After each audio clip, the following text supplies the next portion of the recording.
Shannon Hurn's career is done and dusted. What an absolute champion of the West Coast Eagles this man has been. My premiership captain. Yes, that's right, 2015. He was asked the question in the press conference, what sort of captain did he want to be? A premiership one. Seriously, how bloody good's that? He said it with no smile as well, just nothing on his face. Everyone else laughed. He was just sitting there giving an honest description of what was going on. And that's the sort of captain he was. He was a straight down the line, tell you how it is. Great connector and teacher, especially of backman. But what was really, set Bung apart from other leaders I played with was his consistency. And great leaders are consistent, but I don't think you could say Shannon Hurn ever played a bad game. I don't remember too many bad games from Shannon Hurn that I played with him in. And I played a lot of games with him. That's the mark of a true champion, isn't it? The ability to play well in wins, in losses, in draws, whatever it is. Things I remember about him, there was a few funny stories. He kicked in one day, turned it over. They kicked it behind. He had another kick in, turned it over, goal. And I think Woosher at the time sent the runner out to him and said, hey, Bung, we don't want you turning it over from the kick-ins. He laughed at the runner and said, You reckon? Thanks, Whoosh. Back you go, mate. And I reckon we ran that gag, you reckon, for about 10 years, Bunga and I. That was one thing that he used to do was once he found something funny, he never let it go.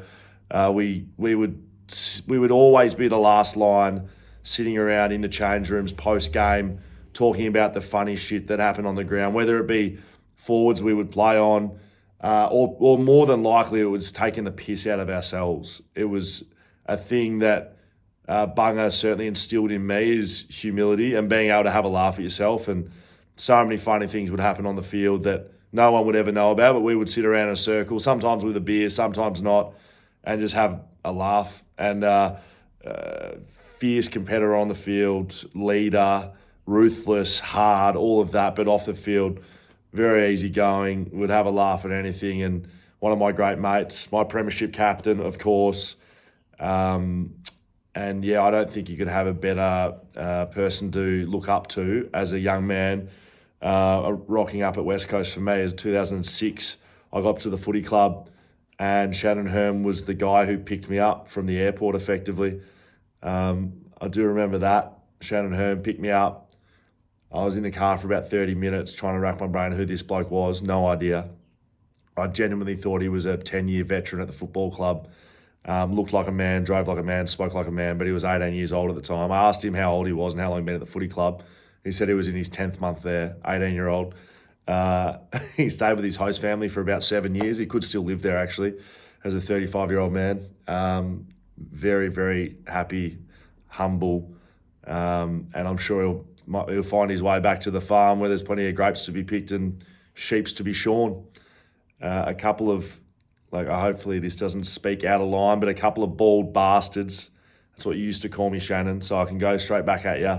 Your hairline's doing no more than mine, mate. They're both gone. See you later. It was a downhill spiral for you and I when the behind the goal vision came into the game, started showing us from our best angles on top.